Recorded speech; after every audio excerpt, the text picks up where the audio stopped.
að halda áfram að ræða heimshagkerfið sem rambar á brún hengiflugsins, sagði Hilmar Örn Hilmarsson, prófessor við Háskólann á Akureyri hér í síðasta spjalli við mig. Nú hann ekki á Zoom, nú hann komin allavega leið inn í myndverið til okkar. Vertu velkomin, Hilmar Örn. Takk fyrir, ég heiti Hilmar Þóravísu. Já, fyrirgeðu, ég ætlaði að segja það. Búið að vera langur dagur. Hann líka langur hjá þér. Þú ert að koma bara beint úr löngu flugi frá Asíu, ekki satt? Jó. Já. Og þú sagði mér áður við settumst, talandi kreppu og óvissu tíma sem við erum að lifa tengt Íransstríðinu. Þú sagði mér að þú varst bara ekkert alveg viss að þú kæmist fljúgandi til Íslands. Hvers vegna varst ekki alveg viss það? Ég vegna þess að maður bara sjá það að flugfélög, ég flög með Thai Airways sem er með stærri flugfélögum í Asíu og í heiminum reyndar. Stór flugfélög er að skera niður flug. Ég meina þeir fljúga, ég fór ekki til Oslo, sem ég geri oft, og reyndar það sama gildur í Kaupmannahöfn, að þeir flogið þetta á hverjum degi og þeir eru að skera þetta niður þannig þeir fljúga 5 sinnum í viku og það er ekki bara skortur á olíu, heldur það líka verðinur hann er svo há, það spyrir hvort það borgir sig að fljúga og þetta bara eftir að versna eftir sem tíminn líður að flugfélög verða að fara fella niður flug, draga saman seglin og getur haft mjög alvarlegar afleiðingar og Asía er að fá mjög mikið af olíu úr Persaflóanum. Þannig að högg Asíu er meira núna heldur til dæmis okkar í Evrópu. Já, ég meina til dæmis að tökur svo Japan og Suður-Kórea er að taka megniða sinni olíu úr Persaflóanum og þetta eru bæði hátækniríki sem þurfa olíu og innríki og eru hefðbundin bandalagsríki Bandaríkjanna og Bandaríkjanna fóru í þetta stríð í Íran á nokkuð samráðs við þessu lönd og það gefur mikið högg á þessu lönd. Nú við tekum talandi svo Thailand sem er ferðamanna í ríki og utanríkisráðherra þeirra var harðorður út af því að hvernig þetta bæta þeim upp það tjón sem þeirra var orðið fyrir út af þessu að draga svona mikið saman og þetta bara verður verra þannig að ég og Austur-Asía verður illa úti, sérstaklega lönd sem er í ferðamanna þjónusinni þannig að vera þarna út í óvissu, auðvitað flugfélög þau eru skyldu held ég sagt reglunum ef að þau fella niður flug, að þá þurfa það að finna aðra leið fyrir þig, en það getur bara farið að verða erfitt og þessu stríði verður að fara að ljúka, bara upp á heimshagkerfið að gera, að við erum bara að eins og við erum eins og skip sem er að sigla á ísjaka og þessu stríði verður að fara að ljúka. Þannig ef Írans stríðinu lýkur ekki, bara núna á næstu dögum eða vikum, þá stefnir í enn alvarlegra ástand, samgöngu kreppu. Maður hugsa strax Ísland, íslensku ferðaþjónustuna. Er þetta mál sem að íslenski stjórnmálamenn ættu að vera að ræða því að ég tek eiginlega ekki eftir neinni umræðu inn á Alþingi á meðal okkar íslensku stjórnmálamanna þessa viðsjá? Já, þetta eru við þeirri stöðu að orkuverð til okkar hækkar og það hefur hlýtur að hafa áhrif á flugfélögum eins og Icelandair og þetta hefur áhrif á útgerðina hjá okkur og við munum verða fyrir höggi. Hins vegar eru við skársett heldur en mörg önnur lönd að því leyti við erum með hitaveitu. Þannig við erum ekki að kynda hús með gasi, við erum ekki að framleiða rafmagn með olíu, við erum að betur sett, þegar Úkraínustríðið skall á sínum tíma, þá var líka fór olíuverð mjög hátt og þá hækkaði verðbólga á Íslandi mun minna heldur en annars staðar út af því að við erum með húshitun á Íslandi er náttúrulega eingöngu jarðhiti og svo erum við að framleiða rafmagn, en við verðum fyrir áhrifum og allur heimurinn verður fyrir áhrifum. Það sem togast á hjá mann er það annars vegar það að þetta er svo alvarlegt sem hann hefur gerst að þessu verður að fara að ljúka en á hina kemur að maður sér ekki hvernig á að ná samningum og það sem mér finnst vera með Íranir að hafa hagsmuni af því að halda þessu áfram og kúa Bandaríkin. Og þeim gengur vel. Já, Bandaríkin eru náttúrulega auðvitað miklu ríkara land, miklu öflugra land, hernaðarlega og efnahagslega. En þeir eru í mikill fjarlægð frá þessu, þeir eru 6.000 kilometrar fjarlægð eitthvað langt í burtu. Þeir eru með eitthvað skip þarna sem eru búin að loka sundinu alveg, þannig að áður gátu Íranir verið að flytja út olíu og en nú er búið að loka því og þá að kúa á til hlýðinni, en ég held að þeir eru búin að vera undir viðskiptaþingum síðan 1979, þeir munu ekkert, ég held að þeir hagsmum að halda þessu áfram og þrýstingurinn á Trump mun bara verða meiri og meiri. Bandaríkin hafa raunverulega enga góða kosti og svo það annað að ég var nú að tala við Norðmenn þegar ég var út í Asíu, sko að þú eyðileggur þessar innviði í gasi og olíu, það tekur mörg, þeir eru í stóru orkumálum, það tekur mörg ára að byggja þetta aftur, þannig að þó að þessu stríði muni ljúka á morgun, sem það eða næstu viku eða hvernig það verður, sem ekki að fara að gerast, þá tjónið orðið alveg gríðarlega mikið og þetta bara dæmi það, þegar svona stróunar eins og Íran, það hefur yfirhöndina í þessu stríði. Og Trump hefur enga góða lausnir, það getur vel verið að hann mun á einhverju tímapunkti reyna að finna samningslausn, það alveg ljóst að Ísraelar munu vera á móti því, þeir munu ekki setja sig við það, en hvað Trump gerir og svo mun hann reyna að spinna einhverja sögu það að þetta sé góð lausn fyrir Bandaríkin, en mér finnst mjög ólíklegt að svo niðurstaða sem verði góð, það að segja að það verði hægt að taka allt úran sem Íran hefur, allt sem hefur auðgað, taka það í burtu. Ég held að það sé ekki að fara að gerast. Ég held að Íranar muni ekki sleppa stjórninni á Hormúzsundi. Þeir muni ekki sleppa því. Þeir hafa orðið fyrir gríðarlega eignatjóni. Þeir muni vilja taka toll á öllum skipum sem fari gegnum sundi, sem mér finnst alveg skiljanlegt. Og svo þetta að því að ég var í Asíu að hafa víðtækar áhrif. Þetta ekki eina sundi. Það eitthvað sem heitir Malacca Strait. Það sem er á milli Indónesíu og Malasíu. Það ennþá mikilvægra sund. Og þar fara í gegn langmesta skipaflutningum frá Asíu til Evrópu og Norður-Ameríku fyrir þar í gegn. Og Indónesía, sem 300 milljóna land, tíðanbil, þeir eru farnir að tala að þeir vilja taka toll þar. Þannig að þessi árás að Íran og Ísrael á Bandaríkin getur breytt algjörlega til stöðu í heiminum varðandi sund, varðandi hvernig réttindi til skipaflutninga, og það myndi vera mjög alvarlegt. Ég vissi það að Malasía og Singapúr algjörlega háð flutningum, það bara hafnaborg, gríðarlega ábúðslega ríkt land, og þetta líka mikilvægt fyrir Malasíu. Þau voru á móti þessu, en Indónesía sem að verða stórveldi, þetta eins og maður getur, þetta köttur sem að breytast í tígristýr, þetta að verða mjög öflugt land hernaðarlega, þetta ekki bara Kína, þetta 300 milljónir manna og þeir eru að verða ríkari og ríkari. Þeir vilja fara að taka toll. Hvað verður svo með sundið á milli Tævan og Kína?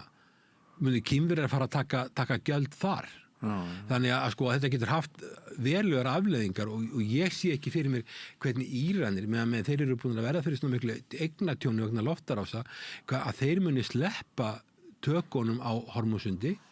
Þeir geta lokað Hormúzsundi bara með því að hóta því að setja tundurduflarna inn. Hvort sem þeir gera það ekki, það mun ekki tryggingafélag vilja tryggja skip sem að fara í gegnum sunda sem hugsanlega sprengjur, tundurdufl, og þeir geta lokað því, þeir geta lokað Rauðahafinu, og svo að því Íranir munu vilja fá endurgreitt eða eitthvað svona bætur fyrir það eignatjón sem orðið fyrir, þá getur þetta haft alþjóðlegar afleiðingar, og þá líka varandi skipaflutninga frá Asíu til Evrópu og Norður-Ameríku og svo í Asíu sjálfri.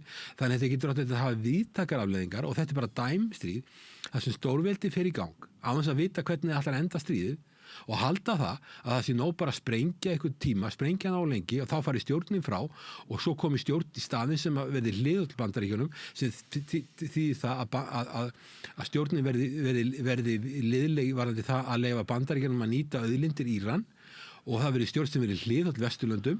Þetta virðist aðilar hafa treyst á, en það var Trump að segja það fljótlega eftir árásirnar hófust, voru að tala það að hvetja fólk í landinu að taka við stjórn landsins, eins og það væri einhverju tilbúinir að gera það, og það væri eitthvað auðvelt mál. Ef þetta gerðist það ekki, og það sem að gerist það verður kynslóðaskipti og að taka róttakari aðilar við sem eru ennþá erfiðari, og það engin leið til þess að beita lofthernaði frekar. Bandaríkin sjálf eru búin að ganga mjög á sínar byrðir, mér sagt, mjög mikið, þannig þeir eru í vandræðum eða myndi brjótast úr stríð í Austur-Asíu. Nú Trump að fara til Kína. Eða myndi brjótast úr stríð í Austur-Asíu, væri Bandaríkin komin í verulega mikla vandræðir, að bara hreinlega þeir eru búin að ganga á sínar vopnabyrðir. Þannig þetta er fyrir þá er þetta mjög slæmt mál fyrir utan þessar alþjóðlegu afleiðingar að það getur orðið strúktúrbreytingar þannig að svona sund það sem að skipaflutningur að fara í gegn, að löndin sem eru þarna liggja að þessu geta farið að þrengja að heimsarkinu nýta sér þetta og ég veit ekki ef að Íran getur farið að taka $2 milljónir á hvert skip af hverju mun ekki önnur lönd sem hafa svipað aðstöðu fara að gera það sama og þetta líka dæmi það þegar að aðilar meta það þannig það séu til hernaðarlausnir á svona flóknum pólitískum málum og það ekki til. Þannig að heimurinn það var svona ákveðin röð og regla og hefðir og viðmið og kannski var það ekkert endilega þannig að einhver væri að spyrja sig af hverju þetta svona, af hverju eru fríir flutningar á þessu svæði, af hverju eru við ekki að heimta tolla þeim sem fara gegn. En núna þegar þessu jafnvægi raskað og þegar Trump gjörsamlega búinn að missa andlitið, hann í kreppu, hann í úlfakreppu, aðrir þjóðarleiðtogar eru farnir að ræða það í ræður sínum að það sé engin góð lausn fyrir hann sjálfan og það sem gæti verið hættulegast fyrir okkur það ef við förum að gera grín á honum, ef við förum svona, ef við förum að missa virðinguna sem náttúrulega mismikil. Hvernig sérðu fyrir þér, þú ert búin að tala líka þátt Ísraela í svo hvernig þeir hafi att Trump út í þetta en sem sagt ef við reynum að sjá einhverja góða lausn hér, skjóta, þú ert búin að segja jafnvel þótt að kemur skjót lausn þá yrði skaðinn, hann myndi ná vegna þess skaða sem orðið fram í tíman alltaf hrikta í hagkerfinu með einhverjum hætti en hvaða mögulega lausn gætir þú séð núna? Þú nefndir Trump, hann náttúrulega óvinnilegu forseti. Málið það að Bandaríkjaforsetar, allir áður en Trump kom, þeir hafa séð hag í því að Bandaríkin sé að gera alþjóðlega samninga og taka þátt í að skrifa alþjóðalög og setja fót alþjóðastofnanir. Og ástæðan fyrir því að Bandaríkjaforsetar voru alltaf hlynntir þessu var svo að þeir vissu það að Bandaríkin myndu hafa mest áhrif á það hvernig reglurnar eru skrifaðar, hvaða reglur myndu gilda og þau voru alltaf hlynntir stofnunum af því þeir gátu haft svo mikið það að segja þessum til dæmis í lokseinni heimsstyrjaldarinnar alþjóðabanki settur á fót alþjóðagjaldeyrissjóðurinn og síðan eftir það GATT sem var alþjóðaviðskiptastofnunin að þeir sjáu sér hag í því að setja slíka stofnunar á fót vegna þess að þetta var í lokseinni heimsstyrjaldarinnar og Bandaríkin reglurnar voru skrifaðar í Washington þannig þetta var alltaf skrifað þannig að þess að sáu Bandaríkjaforstar áður en Trump alltaf fyrir sér að þetta væri hagstætt fyrir Bandaríkin. Náttúrulega NATO-sáttmálinn, hann var bara skrifaður í Washington. Hann sem kallaði Washington Treaty. Hann var skrifaður í Washington. Og með þess að ESB, svona Evrópusamrunin var að sumuleyti byrjaði í Bandaríkjunum með Marshall-aðstoðinni. Þannig að Bandaríkin hafa séð sér hag í þessu.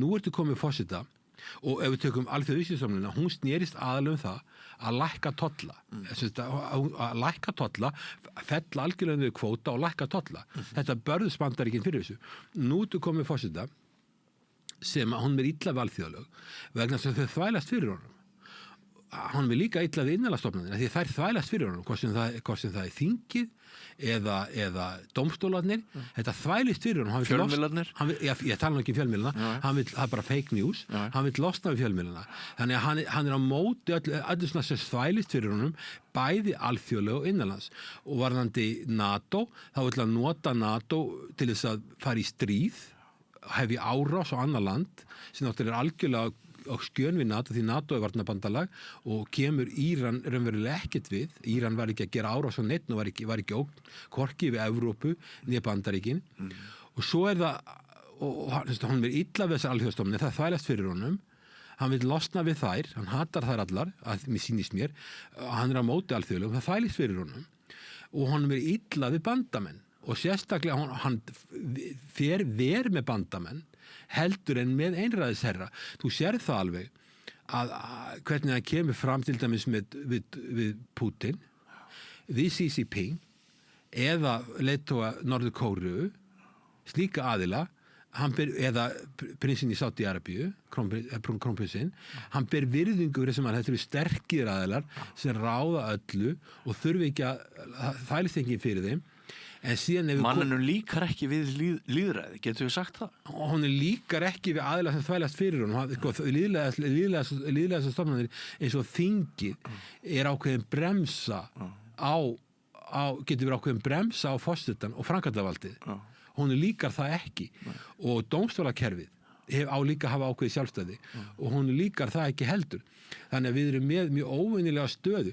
Hvernig, og svo líkar annað sem hefur gerst að þessi stórveldi, Bandaríkin, Rússland og Kína eru farin að líta á sín áhrifasvæði og Bandaríkin að senda skilaboð við ráðum Ameríku, ekki bara Norður-Ameríku, ekki bara Bandaríkjunum og Kanada, heldur líka Mið- og Suður-Ameríku. Bara Ameríka er okkar svæði.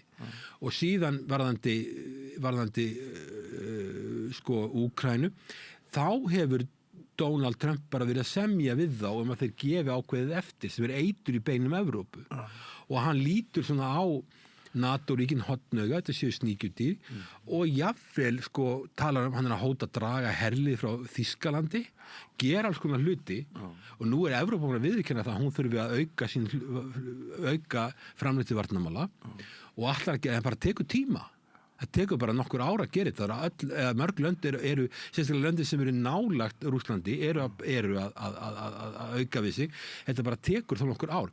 Á sama tíma er hann að tala að draga sig tilbaka og og með hótanir. Kanslari Þýskalands var eitthvað að setja út á Íransstríðið og þá kemur tilbaka, ég bara tek hermennin sem í Þýskalandi tilbaka.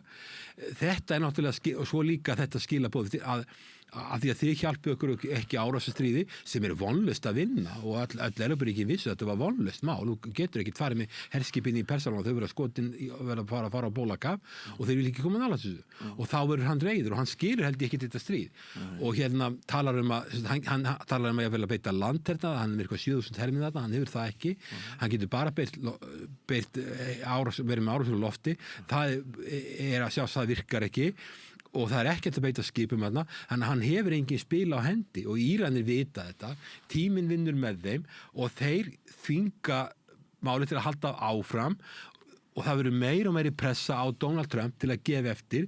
Hann endar með einhverju samningum en hvernig þetta getur verið góðir samningar. Sko ég var að segja við því eins og með Rússlandi fara að líta áhrifasvæði, þeir líta á Úkraínu. Það er vaxandi pressa á Eystrasaltsríkin. Nú er Finnland og Svíþjóð komin í NATO. Það er meiri pressa á þau á sama tíma og Trump gefur í skyn að hann ætti nú kannski ekki að fara eftir NATO og artikel 5. greininni að þessu lönd hafi ekki hjálpað sér í árásastríði og svo er Kína, spurningin með Kína, nú er hann að fara til Kína. Hvað segir hann við Xi Jinping? Hvað segir hann við Xi Jinping Taiwan? Fara þessir aðilar að vera rólegri með að hinn stórveldi, að Kína eigi Austur-Asíu, Rússland eigi Úkraínu, allavega hluta Úkraínu og geti valsað meira Evrópu og NATO sé bara búið að vera. Ég meina, hann talar ekki um NATO að neinni virðingu og hann talar ekki við leiðtoga, hvort sem við tökum forsætisráðherra Bretlands, hann talar ekki vel til kanslara Þýskalands, hann talar alls ekki vel forseta Frakklands. Það er komið spenna á milli hans og forseta Ítalíu, þetta eru stærstu löndin. Hann er mjög illa við forsætisráðherra Spánar og vill alltaf reka Spán og NATO. Þannig að þú segir, hvernig endar þetta vel? Ég sé það ekki. Bara þetta kerfi, svo að lýsa í byrjun, alþjóðakerfið, alþjóðastofnanir, alþjóðalögin og þessi regla, alþjóðaviðskiptastofnunin að lækka tollanir bara snúa svolítið við. Að það er verið að brjóta þetta niður og þá verður úr fjölpóla heimur og það er heimur átaka. Þannig að ég sé ekki alveg fyrir mér hvernig þetta mun teflast en þetta er og þetta er eitthvað sem að manni finnst ekki að það sé búið að hugsa neitt til enda þarna en auðvitað svona ringulreið skapar ákveðum völd fyrir Donald Trump og það er það sem hann vill. En ég held að hann hafi ekki gert sér neina grein fyrir því þegar hann fór með Írastríðið í gang að þetta myndi verða svona. Nei. Heldur það að samtalans í Kína geti hrundið á stað einhverju hvað var það Íran? Kínverjar hafa dálítið sérstaklega stöðuvarandi Íran. Íran er bandalagsríki Kína. Já. Mjög sterkt bandalagsríki Kína. Já. Og Kínverjar hjálpa þeim örugglega mikið að þeirri tækni sem þeir eru að nota til að verjast og gera árásir, fá þeir tækni og aðstoð, Rússar aðstoða líka varðandi skotmörk og hérna eins og Bandaríkin hafa gert fyrir Úkraínu. En hérna fyrir Kínverjana að þá er oft sagt í alþjóðasamskiptum ef þú ert stórveldi og annað stórveldi er að gera mistök, þá truflar aldrei stórveldi. Þú lætur að leyfa þeim að halda áfram að gera mistök. Já. Þess vegna hefur Kína ákveðin hvata til þess að leyfa vitleysunni í Kína að halda áfram. Í Íran. Í Íran, alltaf að segja. Íran. Já. Að láta þetta bara halda áfram og leyfa þeim að djöflast, leyfa þeim að tæma sína vopnabyrðir Já. og halda stríðinu áfram og þetta er land upp á 1,6 milljónir ferkilometra, risastórt land og ég hef ekki aðganga, get ekki fengið að telja inn í vopnageymslum Bandaríkjanna en allir sem ég þekki og ég tek marka og ég held að hafi vita á þessu þar á meðal bara D.T. Vance varaforseti áður en það var varaforseti hafði mikla áhyggjur að þeir vera að ganga á vopnabyrði sínar varðandi Úkraínu og það sama er að gerast þar þannig að því leyti er stríðið í Íran gott fyrir Kína. Það styrkir Kína. Og hina er það að Kína er mjög háð persaflónum með olíu. Og það var á tímabili þannig að Trump leyfði Kína að taka að Írani gátu verið að flytja út olíu til Indlands og Kína geta það ekki lengur því nú er búið að loka því alveg og það mun orka á Kína sem eitthvað neikvætt og þannig að þeir munu sennilega eru fattir að setja pressu á Íran að reyna að ná einhverjum samningum. Ég veist það mjög trúlegt að það sé í gangi núna en allavega framan að var það þannig að Kína var sama þetta stríð. Þannig að ég held að það geti breyst en ég bara sé ekki alveg hvernig hvers konar samningar eiga nást sem er algjör niðurlæging fyrir Bandaríkin. Íranir munu segja við viljum fá bætur, stríðskapabætur og ef við fáum þær ekki peningum sem ég hef ekki trú að Bandaríkin munu nokkurn tíðan bara Bandaríkin hafa ekki efna á því að eins og staðan í þeirra ríkisfjármálum að þá munu þeir vilja taka toll eða gjöld í Hormúsundi og þeir munu örugglega ekki sleppa tökunum á Hormúsundi og ég veit ekki, þeir munu vilja halda áfram með að auðga úran sem Ísraelar setti sig alls ekki við og þeir muni vilja stjórna þessu sundi. Ég get ekki séð hvernig Bandaríkin ætla að vera á móti því og þá er spurningi með hvað Ísrael gerir ef að Ísrael sér að það er ekki hægt að taka kjarnorkuprógram Íran í burtu, þekkingin er til staðar. Þetta er mjög hálent land, það geta farið mjög langt neða í það vissið prógram. Það væri varla hægt að eyðileggja það með kjarnorkusprengjum. Trump var búinn að segja í júní að allt kjarnorkuprógram verið ónýtt. Í júní, sagði það. En það er ekki ónýttar en það að stríðið fór aftur í gang. Og þannig að hvað gera Ísraelar, skilur, ef að þeir sjá fram á það er ekki hægt að gera þetta með samningum, ekki með loftárásum, hvað gera þeir þá? Og það er eitthvað sem að þú getur ekki kannski gert þér í hugan en hvað kemur í hugan að þeir getur gert eða vilja grípa til einhverju örþrifar á það. En ég get ekki séð það varðandi Kína heimsóknina þá mun ég meina þetta verður örugglega rætt. Ég býst við að Kína seti þrýsting á Bandaríkin að reyna að semja og ég viss það að forsætisráðherra Indlands er í stöðu sambandi við Hvíta húsið að reyna að semja en ég bara sé ekki fyrir mér að hvernig samninga geta orðið nema að það sé niðurlæging fyrir Trump. Hann á enga góða útleið. Eru það nævistar sem að halda því fram að það sem er að gerast í Íran núna þetta sé tækifæri fyrir veröldina í umhverfislegu tilliti, í loftslagslegu tilliti að nú bara nýtum við það sem er að gerast, hvað varðar jarðeldsneyti og við bara þetta muni flýta orkuskiptum og flýta því að við hættum að nota olíu og skaðvald sem þetta er fyrir umhverfismál og plánutuna og loftslagið og komandi kynslóðir er þetta þeir sem svona tala og þetta eru skrifaðar fréttir þetta sé tækifæri eru þeir á villigötum, er þetta nævistar er þetta barnalegt eða er þetta raunverulegt tækifæri að að þótt það myndi skapast tölver kreppa hjá okkur einhver tíma, þá gæti eitthvað gott og sjálfbært sprottið út úr því. Allar svona framkvæmdir í orkumálum eru til mjög langs tíma. Það kann mörg ár. Nýting jarðhita, sólarorku eða hvað það er, ég meina vindorku og allt þetta. Ég meina, erum við með einhverja þotur sem fljúga fyrir rafmagni? Millilanda þotur? Erum við með það? Ætlum við þá að leggja niður, sko, ef þetta heldur svona áfram, þá mun bara millilanda miklu leyti leggjast niður. Skipaflutningar munu stöðvast í heiminum að miklu leyti. Þetta verður verra og verra með tímanum. Og hvernig, sko, svona orkuskipti taka mörg ár og áratugi.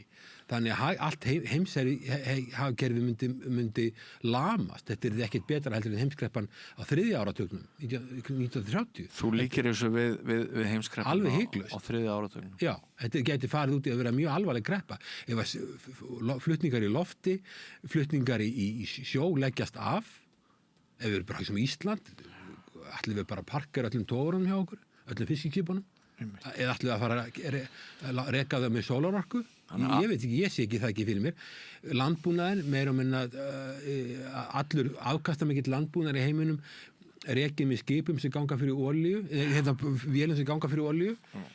Það er hægt að gera þetta á mörgum áratugum eitthvað en ég held að það sé alveg fjarstæð að við verðum að sjá við líta á algjör tröðun heimshafakerfisins.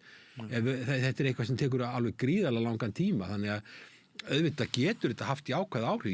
Ég til dæmis varðandi nýtingu sólarorku, þá eru Kínverjar sennilega að græða á þessu.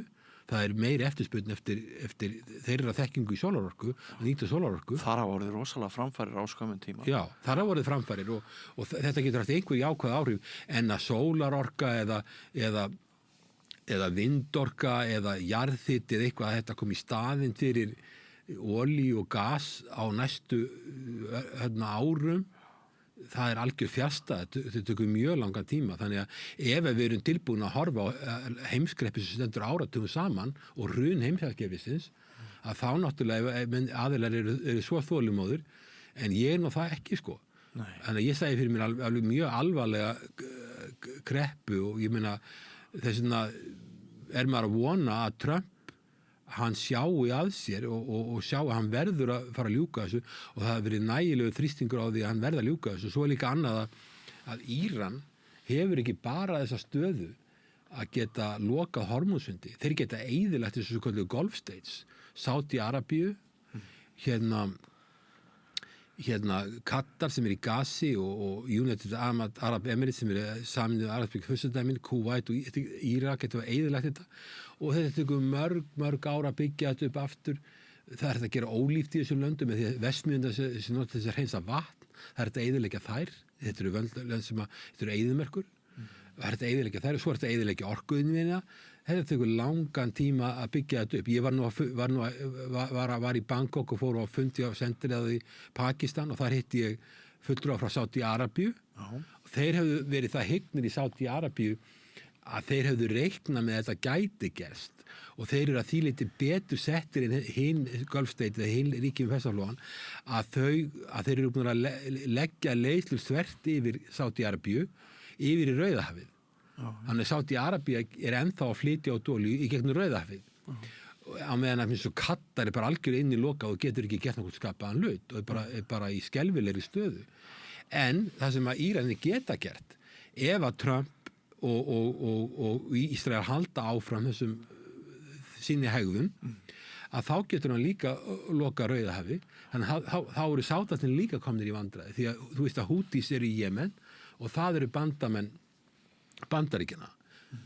Hútís eru Bandaríkjamenn Íran og eina kröfum Bandaríkjanna og Ísraela varðandi Íran er að slíta allir sambandi við Hamas sem er á Gaza-svæðinu og Hútís sem er í Jemen og Hizbollah sem er í Líbanon en það er bara ekkert að fara að gera þannig að kröfur til þess að ná samkomulagi þá verður held ég Trump eiginlega að fallast á allar kröfur í meginatriðum Írana. Ísraelar munu verða mjög óánægðir með það ef hann ætlar að ljúka þessu og þá tekur langan tíma að bjarga þessu. Það var einhver ógurlegur fögnuður núna að Japan var frétt að Japan tókst að koma einu skipi gegnum Persaflóan með 2 milljónir tunna af olíu, sko heimurinn held hann þarf 100 milljónir tonna af olíu, tunnu af olíu á dag. En það tókst að koma einu skipi gegn fyrir Japan, þannig að sko að bara koma jafnvægi og aftur tekur langan tíma og þannig að hérna, þetta góð spurning hvernig þetta að koma þessi lag aftur. Ég veit það ekki, en allavega sko það sem að Trump búin að setja í gang eitthvað sem að ég sé ekki og það sem fyrir þetta þurfa að segja þetta, við erum að tala ríkasta land í heiminum, öflugasta land í heiminum, land sem á mikið að hæfileika fólki, en það virðist ekki vera hlusta mikið á það fólk í þessu. Og svo það fyrir utan það að leyniþjónusta Bandaríkjanna og þeir sem að vinna í leyniþjónustu Bandaríkjanna, þeir sem að vera að fylgjast með, sögðu fyrir þetta stríð í Íran að Íran væri ekki að búa til kjarnorkuvopn og það væri engin ógn sem stafaði af Íran. Og það eins og þú varst að benda, það Ísrael sem á bakvið þetta og það sem vekur athygli því að nú var Karl Bertaprins í heimsókn í Bandaríkjunum, það talaði um special relationship milli Bretlands og Bandaríkjana sem ég held að sé ekki, sko, ég held að Bandaríkin, það samband á milli þeirra en það frekar styrt samband núna hefur verið undanfarið, en það sérstakt samband milli Ísrael og Bandaríkjana og það sem við sjáum það að þegar að vera hagsmunaárekstrar, í þetta stríð í Íran þjónar ekki hagsmuni Bandaríkjana, það algjörlega klárt. Þegar að vera hagsmunaárekstrar milli Bandaríkjana og Ísrael, að þá eru hagsmunir Ísraela sem ráða.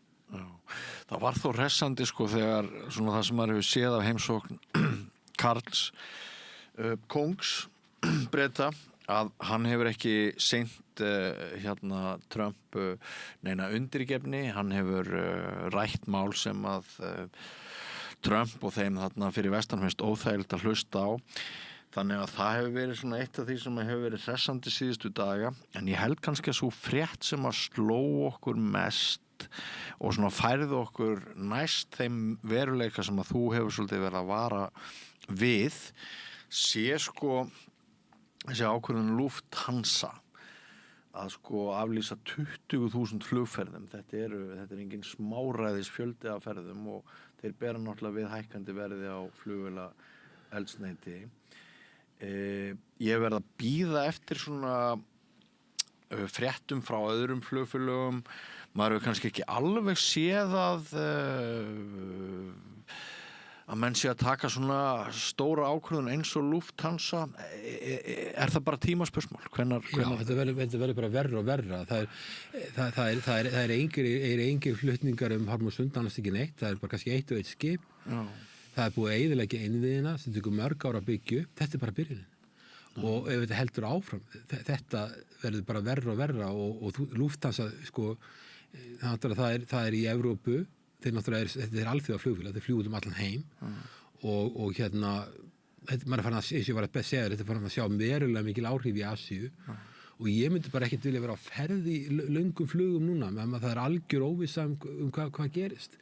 Flugfélög farin að aflýsa flugfélögum víða og það bæði af því að það bara 5 mínútur í að við förum að svona hugsa okkar ferðalög upp og nýtt. Já, ég held að ég er bara fegin að hafa flogið heim í dag, sko. Já, eins og þú sagðir. Frá Asíu. Bara hafa komist. Það algjör óvissa og örvænting. Og forráðamenn Æsland bara sennilega með magasár núna út af framtíðinni, líkt og forráðamenn annarra flugfélaga. Þeir voru með lélegt uppgjör held ég núna. 5 milljarðar króna tap. Já, ég held að fyrsti árfjórðungur þeim sé oft lélegur. Þeirra árfjórðungar eru frekar held ég kannski annar og þriðji.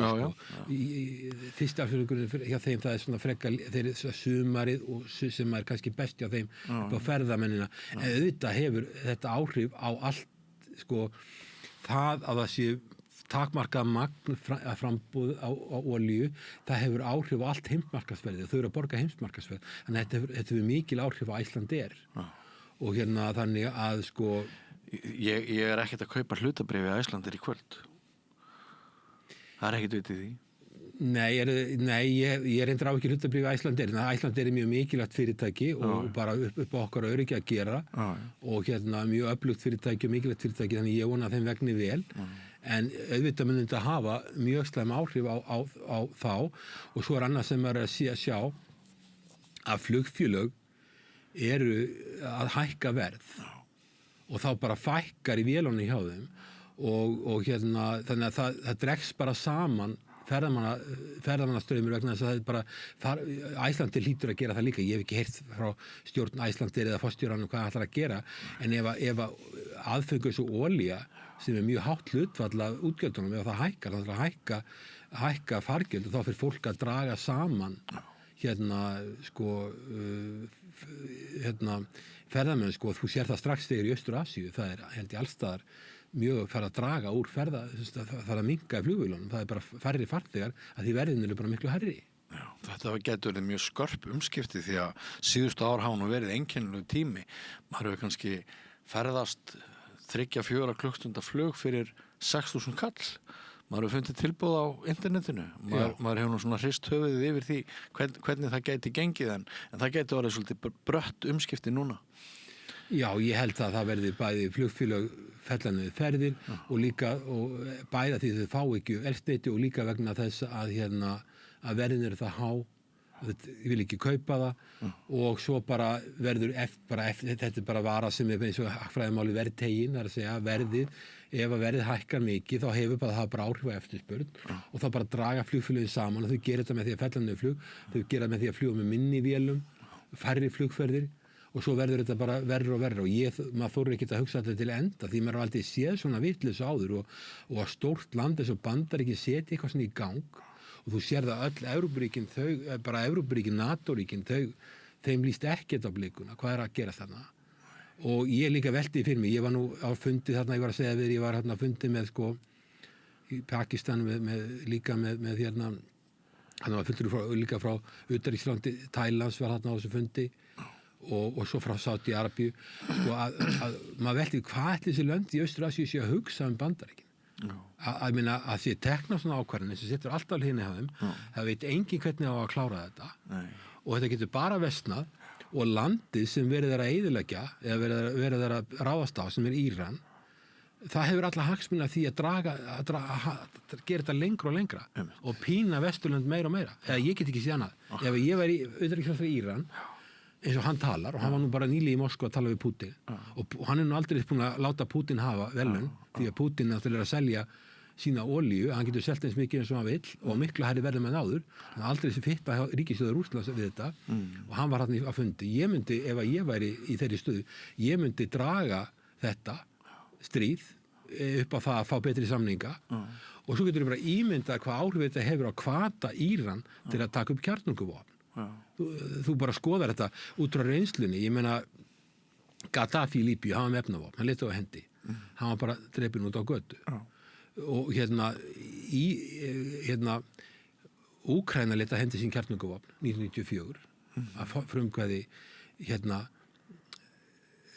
Vesturlanda af Clinton og John Major, forsætisráðherra Bretlands og Clinton, forsætisráðherra Bandaríkjanna sem hefði frumkvæði mjög heimskulega ákvörðun þetta var 94, ég hef aldrei en það fannst mér því ég var að vinna fyrir Alþjóðabankann á þessum tíma, ég hugsa svo, hvað er að vera að hugsa hvað er líkurnar af því að þessi banka á dyr Úkraínu frá Rússlandi, þær eru mjög háar að það kom einhvern tíman og að gera þetta var algjör fásinna mínum að þetta var gert og var undirlega í Vesturlanda með einhvers konar pappir sem var kallað Budapest Memorandum sem var svona einhver samkomulag öryggistryging og svona öryggistryging hún skiptir engu máli í stórveldasamkeppni við höfum séð það með Donald Trump og að alþjóðastofnanir og alþjóðasamkomulag ef að löndir eru hrættum öryggis eins og Rússland að Úkraína sem fer í NATO að þá skipta svona samkomulag engu máli en það skipti þetta engu máli þegar Krímskaginn var tekin, það var ekkert gert og svo framvegis.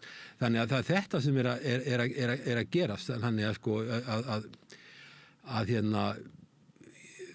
að Íran hefur núna mjög mikið hvata vegna reynslunar og það er mjög neikvæð þróun að koma sér upp kjarnorkuvopnum og ég get ekki séð hvernig á að vera hægt að koma í veg fyrir það. Það hefði verið náttúrulega best að koma í veg fyrir það með því að Íran sæi það borgar sig ekkert fyrir okkur að vera með kjarnorkuvopn. Við getum átt alveg bærileg samskipti við Vesturlönd, þar á meðal Bandaríkin og Ísrael, án þess að vera með kjarnorkuvopn. En núna er búið að senda þeim það skilaboð, ef þið viljið ekki láta sprengja allt í loft upp úr lofti hjá okkur, þá þurfið þið kjarnorkuvopn.